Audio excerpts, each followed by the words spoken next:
클릭해 주셔서 감사합니다. 오늘 하루 좋은 일만 가득하시길 정성을 다해 기원드립니다. 구독과 좋아요와 알림 설정을 꾹꾹 눌러주세요. 야담TV 이야기 시작하겠습니다. 달빛이 스며드는 깊은 밤, 죽은 듯 고요한 양반가의 깊숙한 안채에서 이상한 그림자가 일렁이고 있었습니다. 낭군님, 오늘도 이 시간에 오시었나이까? 마님의 아름다운 얼굴을 보지 못한 하루가 천년 같았소. 안 됩니다. 달빛이 너무 밝은데 누가 볼까 두렵사옵니다. 마님의 고운 자태는 달빛보다 밝으니 오히려 달이 부끄러워 구름에 숨을 것이오. 조선 숙종 34년, 경상도 안동에서 10리쯤 떨어진 깊은 산자락, 수백 년 된 은행나무가 울창한 그늘을 들이우고 밤이면 산새들이 처마 끝에 깃들던 이 집은 대대로 유서 깊은 가문의 별채였습니다. 특히나 이 집 연못은 달빛이 비치면 마치 하늘의 달이 그대로 내려앉은 듯 고왔는데, 그래서 마을 사람들은 이곳을 달빛담이라 불렀답니다. 그리고 이 집의 마님은 22의 꽃다운 나이에 홀로 된 여인이었습니다. 까만 머리채는 폭포수처럼 찰랑이고 눈은 샘물보다 맑았으며 피부는 백옥보다 고왔지요. 걸음걸이는 버들가지보다 유연했는데 그 자태가 하도 고와 마을 사람들은 그녀를 선녀라 불렀답니다. 아이고, 우리 마님은 원래부터 저리 고우셨제. 그러게 말이여. 15에 시집 오실 때부터 꽃보다 곱다 않카나. 허이구, 그런데 요즘 마님이 왜 저리 창백해지셨는지. 쉿! 그 이야기는 입 밖에 내지 마시게. 3년 전 마님의 행복했던 시절을 아는 하인들은 그녀의 변화가 더욱 안타까웠습니다. 그때가 엊그제 같은데 말이오. 그러게 말이오. 마님과 돌아가신 서방님의 인연은 그야말로 천생연분이었지. 서방님은 과거에 장원급제한 수재였고 마님은 그 시절 안동에서 으뜸가는 교수였답니다. 두 사람은 첫눈에 반의 혼례를 올렸고 이듬해에는 귀여운 아들까지 얻었지요. 하지만 그 행복도 잠시 갑자기 들이닥친 역병이 이 가문의 운명을 바꿔놓고 말았습니다. 서방님, 제발 정신 차리세요. 창범이가 열에 들떠 있잖아요. 마님, 진정하십시오. 서방님과 도령님 이미 돌아가셨지 않습니까? 안 돼요. 서방님도 창범이도 이럴 순 없어요. 그날 이후 마님의 세상은 완전히 멈춰버렸습니다. 밤이면 홀로 달빛 아래 서서 서방님과 아들과 함께 달 구경하던 때를 떠올리곤 했지요.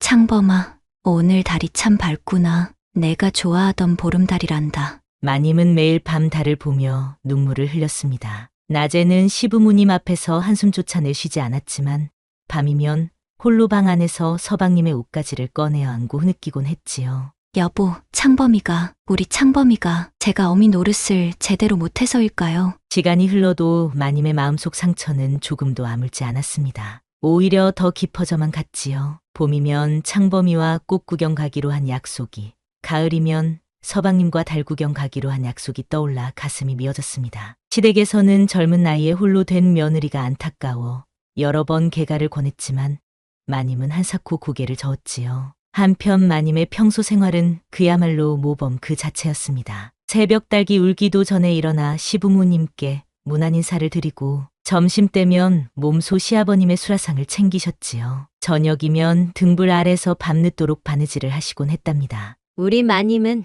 정말 며느리 중에 며느리시지. 그러게 말일세. 시아버님 물김치 하나도 직접 담그시고 바느질 솜씨는 또 어찌나 고운지 동네 아낙네들이 다 배우러 온다니까. 하지만 달이 차오르기 시작하면서 마님의 행동이 이상해지기 시작했습니다. 여봐라. 저번 밤에 그 소리 들었는가? 소리라니. 마님 처소에서 들리는 그 달콤하고 야릿한 소리 말일세. 입 조심하시게. 그래도 마님이신데. 처음에는 한두 번 들리는 소리려니 했습니다. 하지만 달이 밝은 밤이면 어김없이 그 소리는 계속되었지요. 더욱 이상했던 것은 마님의 달라진 모습이었습니다. 평소 소박하기만 하던 마님이 갑자기 화장에 신경을 쓰기 시작하신 것이지요. 마님이 요즘 연지곤지를 바르신다는데 그것뿐이던가? 값비싼 향낭도 사오라 하셨다지. 또 하나 이상했던 것은 밤마다의 목욕이었습니다. 한밤중에 연못가에서 물을 길어오시는데 겨울에도 목욕을 하신다지. 그것도 달빛이 비치는 시간에만. 특히나 이상했던 것은 달빛 아래 산책이었습니다. 매일 밤 달이 뜨면 정원을 거니시는데 마치 누굴 기다리시는 것 같아. 어떤 때는 밤새도록 달빛 아래 서 계시다가 그러고는 다음 날이면 얼굴이 더욱 고와지시지. 이상할 정도로 말이야. 마님의 아름다움은 날로 깊어갔습니다. 특히 달이 차오를 때면 더욱 빛이 났지요. 마님 피부가 왜 저리 하얘지셨는지 마치 달빛을 머금은 듯하구려. 그러게 말이야. 눈빛은 또 어찌나 깊어지셨는지. 하지만 낮에 보면 점점 더 창백해지시는 것 같아. 걱정이네. 그러던 어느 보름날 밤이었습니다. 다른 구름 한 점 없이 유난히도 밝았지요. 마님의 몸종 문단이는 우연히 정원에서 놀라운 광경을 목격하게 되었습니다. 하늘이시여, 저분은 대체 달빛 아래 서 있는 청년의 모습은 마치 하늘에서 내려온 성관과도 같았는데 키는 훤칠하게 크고 얼굴은 옥처럼 빛났으며 특히 그 눈빛은 보는 이의 혼을 빼앗을 듯한 깊은 매력이 있었지요. 마님, 오늘도 기다리게 하여 죄송하오. 어찌 이리 늦으셨나요? 달이 서산에 걸릴 때까지 기다렸답니다. 구름이 달을 가려 미쳐 나오지 못했사옵니다. 청년은 마님의 허리를 부드럽게 감싸 안았고 마님은 그의 품에 스르르 안겼습니다. 서방님, 이러면 안 되는데. 마님의 아름다움이 달빛보다 밝사옵니다. 아이고, 목덜미에 닿는 숨결이 어찌 이리도 뜨겁나이까. 달빛 아래서 펼쳐지는 두 사람의 미래는 달이 차오를수록 더욱 깊어져만 갔습니다. 청년의 손길이 닿는 곳마다 마님의 피부는 달빛처럼 하얗게 빛났고 숨결은 점점 더 달아올랐지요. 하지만 이상한 점이 하나 있었습니다. 달빛이 비칠 때마다 청년의 눈동자가 붉게 번쩍이는 것이었지요. 그리고 미래가 끝난 후면 마님의 얼굴은 늘 얼음장처럼 하얗게 질려 있었습니다. 마님, 얼굴이 왜 이리 창백하시나이까? 피곤한가 보구나. 괜찮단다. 하지만 어쩐지 더욱 고와지신 것 같기도. 달빛이 가득한 정원에서의 미래가 깊어질수록 하인들의 수군거림도 더욱 잦아졌습니다. 어젯밤에도 보셨소? 달빛담 연못가에서. 보았지. 마님과 그 사내가 마님 허리를 감싸 안은 채로. 쉿. 소리 낮추시게. 담장에도 귀가 있다고 하지 않소. 하인들은 달빛 아래 펼쳐지는 광경을 볼 때마다 숨을 죽였습니다. 그들의 모습이 너무도 아름다웠기 때문이었지요. 하지만 더욱 이상한 것은 해가 뜨고 나면 그 청년의 모습은 어디에서도 찾아볼 수 없다는 점이었습니다. 마치 달빛과 함께 사라지는 것처럼 말이지요. 한편 시간이 흐를수록 마님의 모습은 놀라울 정도로 변해갔습니다. 여봐라. 요즘 마님 안색이 왜 저리 창백해지셨는지 모르겠네. 그러게 말일세. 꼭 달빛처럼 하얗게 되어가신데 어디 아프신 곳이라도 있으신가? 밥도 제대로 드시지 않고 낮에는 자리에서 일어나지도 못하시다가 그런데 달이 뜨면 거짓말처럼 기운을 차리시지 않나? 특히 보름달이 뜬 다음 날이면 마님의 상태는 더욱 심각했습니다. 아이고, 마님 입술이 마치 피를 다 빼신 듯 하얗고 숨소리도 가늘어지시고 그런데도 밤만 되면 누군가를 기다리시듯 단장하시는데 더욱 수상한 것은 마님의 그림자였습니다. 달빛 아래 마님의 그림자가 보이시더냐? 마치 두 개의 그림자가 겹친 듯하더군. 한쪽은 분명 마님의 그림자인데 다른 하나는 마치 짐승의 그림자 같았지. 그즈음 마을에 한 도사가 나타났습니다. 흰 도포 자락을 휘날리며 그는 마치 안개처럼 조용히 나타났지요. 노영, 마님의 증세가 어떻다 하시오? 아이고 도사님, 낮에는 죽은 사람처럼 창백해지시다가 밤이 되면 달빛처럼 고와지시고 마치 선녀가 되신 듯 보입니다. 도사는 고개를 끄덕이더니 마님의 처소로 향했습니다. 이 방에서 천년묵은 여우의 기운이 느껴지는구나. 여우라니요? 자, 이것을 보시오. 도사가 부적을 꺼내자 마님의 방에서 붉은 기운이 피어올랐습니다. 밤마다 마님을 찾아오는 그 자는 천년묵은 여우의 화신이오. 마님의 정기를 빨아먹고 있었던 것이지. 그날 밤 달이 가장 밝은 시각이 되자 도사는 마님의 방 밖에서 조용히 기다렸습니다. 서방님, 오늘은 왜 이리 늦으시나요? 마님, 오늘따라 달빛이 더 고운데. 바로 그때였습니다. 요물아! 정체를 드러내라!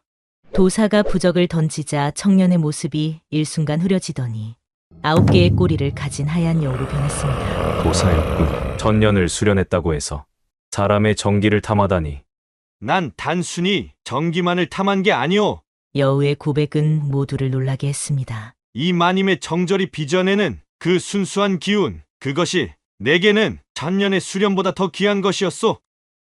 천년이란 세월 동안 나는 수많은 인간을 보아왔소. 욕심과 탐욕으로 가득 찬 자들, 권력을 위해 더러운 일도 서슴지 않는 자들, 돈 앞에서 부모 형제도 버리는 자들, 그래서 인간이란 존재가 천박하기 그지없다 여겼지요. 하지만 마님은 달랐소. 처음 마님을 본 것은 빗물에 젖은 매화나무 아래였소. 남편과 아들을 잃고도 시부모를 극진히 모시고 가난한 이웃을 돌보며 한 점 흐트러짐 없이 살아가는 모습에 이끌렸지요. 처음엔 그저 그 순수한 정기가 탐이 나서 접근했소. 하지만 가까이서 지켜볼수록 마님의 모든 것이 내 마음을 흔들어 놓았소. 매일 밤 달빛 아래 홀로 서서 하염없이 눈물 흘리시던 모습, 그 모습에 천년의 도가 무너져 내리는 것을 느꼈소. 마님을 진정으로 사랑하게 되었다는 것이냐? 그렇소. 처음엔 단순한 먹잇감이었으나 이제는 다르오. 도사와 여우의 대결이 시작되었습니다. 도사의 부적이 날아가고 여우의 붉은 불꽃이 터져 나왔습니다. 멈추세요. 갑자기 마님이 여우와 도사 사이에 섰습니다. 마님, 위험하옵니다. 비키시오.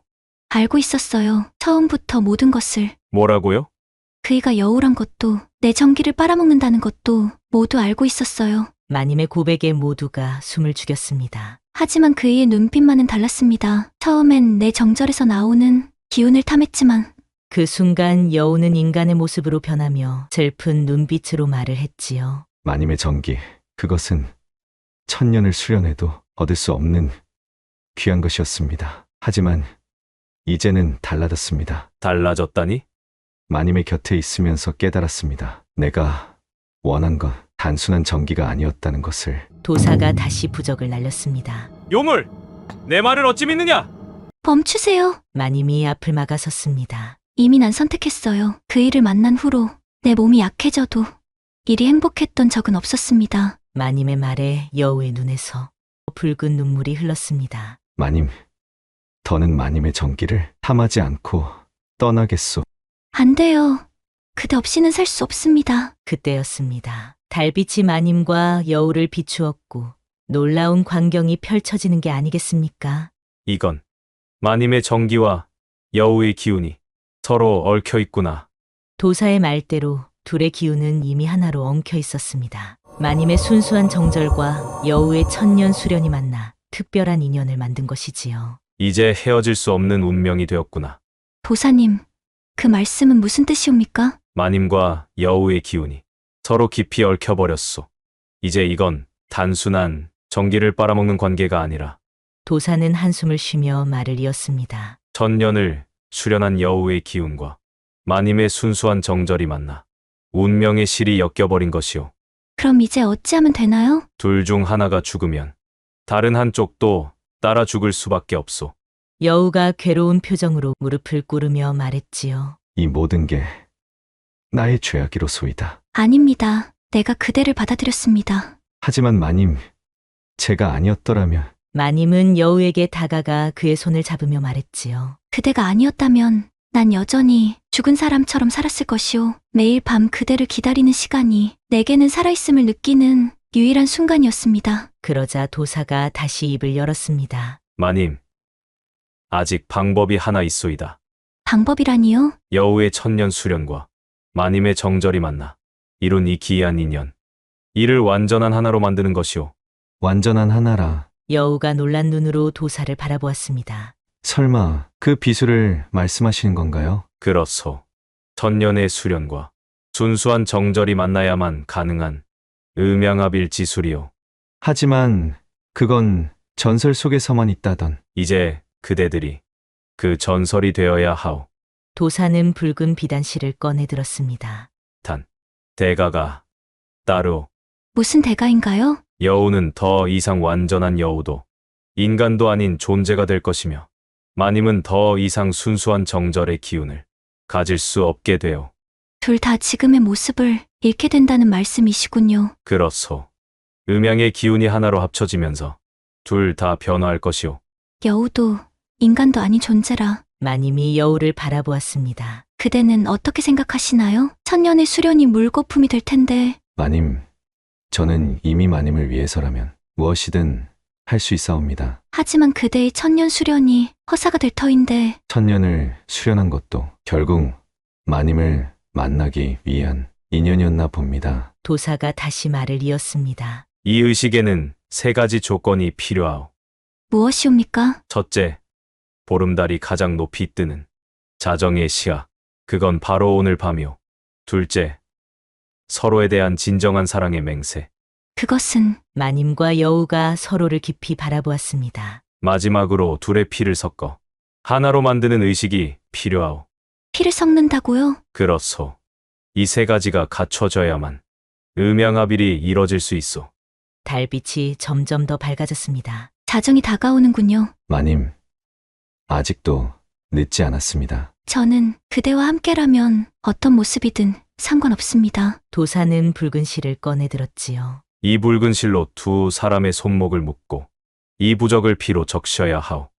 마님, 당신과 함께이니 저는 두렵지 않아요. 그렇게 잠시 후 달이 정점에 이르렀을 때 의식이 시작되었습니다. 음양이 하나 되는 이 순간 하늘의 달이 증인이 되리라. 도사의 독경 소리가 울려 퍼지자 마님과 여우의 주위로 이상한 기운이 피어올랐습니다. 마님, 제가 처음 마님을 찾아온 것은 말하지 않아도 알아요. 하지만 이제는 모든 게 달라졌사옵니다. 마님의 정기가 아닌 그대의 눈빛이 달라진 걸 전 알고 있었어요. 붉은 실로 묶인 2 사람의 손에서 피가 흘러내리기 시작했습니다. 천년의 수련이 헛되지 않았구나. 이런 느낌은 마치 영혼이 반으로 갈라지는 것만 같아. 달빛이 2 사람을 비추자 놀라운 일이 벌어졌습니다. 보시오. 음양의 기운이 마님의 순수한 정기와 여우의 천년 도력이 하나가 되어가고 있소이다. 여우의 그림자가 서서히 변하기 시작했습니다. 9개의 꼬리가 하나둘 사라지더니 마지막 하나의 꼬리만이 남았습니다. 이제 더 이상 완전한 여우도 완전한 인간도 아니었지요. 그리고 마님의 모습도 달라지고 있었습니다. 달빛같이 하얗던 피부에 붉은 기운이 감돌더니 눈동자가 여우처럼 번쩍였다가 사라졌습니다. 둘이면서 하나, 하나이면서 둘. 이제 운명을 함께 하리라. 의식이 절정에 달했을 때 하늘의 달빛이 폭포처럼 쏟아져 내렸습니다. 이리 강렬한 음양의 기운은 처음이오. 마님과 여우의 몸이 달빛 속에서 빛나기 시작했습니다. 가슴이 타듯이 뜨거워. 마님, 제 손을 꼭 잡으세요. 그대 몸이 투명해져가요. 마님도 달빛처럼 흐릿해지고 계시오. 2 사람의 모습이 달빛 속에서 흐려지더니 마치 안개처럼 뒤섞이기 시작했습니다. 천년의 수련이 오늘을 위한 것이었구나. 이제 더 이상 혼자가 아니야. 순간 거대한 빛이 터져 나왔습니다. 땅을 울리는 천둥 소리와 함께 하늘을 가르는 번개가 치더니 이런 일이 있을 수가. 전설로만 듣던 그것이 실현되다니. 마침내 빛이 거치고 그 자리에 한 쌍의 남녀가 서 있었습니다. 도사님, 저들은 이제 음양이 하나 된 존재지. 그럼 여우도 아니고 인간도 아닌. 그렇소. 이제 저들은 서로가 서로의 반쪽이 된 것이지. 남자의 눈동자는 때때로 붉게 빛났고 여자의 피부는 달빛처럼 은은히 빛났습니다. 둘은 더 이상 완전한 인간도 완전한 여우도 아니었지만 서로가 서로의 전부가 된 것이지요. 이제 어찌 되는 것이옵니까? 저들은 이제 서로의 운명이 되었소. 낮에는 인간의 모습으로, 밤에는 여우의 기운을 가진 채 살아갈 것이오. 그렇게 모든 의식이 끝난 후 며칠이 지났습니다. 도사의 말처럼 2 사람은 특별한 존재가 되었지요. 낮이면 마을에서 가장 아름다운 부부로 살았고 달이 뜨면 신비로운 기운을 풍기는 도인과도 같은 모습이었지요. 얼마나 신기한지. 마님 내외분이 사시는 곳에는 꽃이 사시사철 피어나고 달빛이 늘 가득하다지. 거기다 병자가 찾아가면 신기하게도 병이 고쳐진다네. 특히 보름달이 뜨는 밤이면 달빛담 연못가에서 이상한 광경이 벌어졌다고 합니다. 하얀 여우가 달빛 아래서 논이는데 그 옆에 고운 자태의 여인이 함께 있다가 둘이 같이 사라졌다가 어느새 한 쌍의 부부로 나타났지요. 마을 사람들은 이들을 달빛 부부라 불렀습니다. 삼신할머니보다 더 영험하시다던데 아픈 사람 고쳐주시고 외로운 이들의 마음도 달래주시고, 그러고 보니 우리 마을에 좋은 일만 생기는 것 같아. 세월이 흘러 두 사람의 모습을 본 이가 없어진 뒤에도 달빛이 가득한 밤이면 달빛담 연못가에서 때때로 배겨우와 아름다운 여인이 논의는 모습이 목격되었다 하지요. 여러분, 사랑이란 참으로 신비로운 것이지요. 때로는 우리의 모습도 운명도 바꾸어 놓습니다. 하지만 진정한 사랑이라면 그 변화마저도 달빛처럼 아름답게 받아들일 수 있는 것. 그것이 바로 사랑의 힘이 아닐까요? 오늘도 야담TV를 시청해주셔서 감사합니다. 앞으로도 이런 따뜻한 이야기로 여러분을 찾아뵙도록 하겠습니다. 구독과 좋아요, 알림은 새로운 이야기를 만드는 큰 힘이 된답니다. 그리고 뒤에 뜨는 다음 이야기도 놓치지 마세요. 여러분의 하루가 행복하시길 정성을 다해 기원합니다.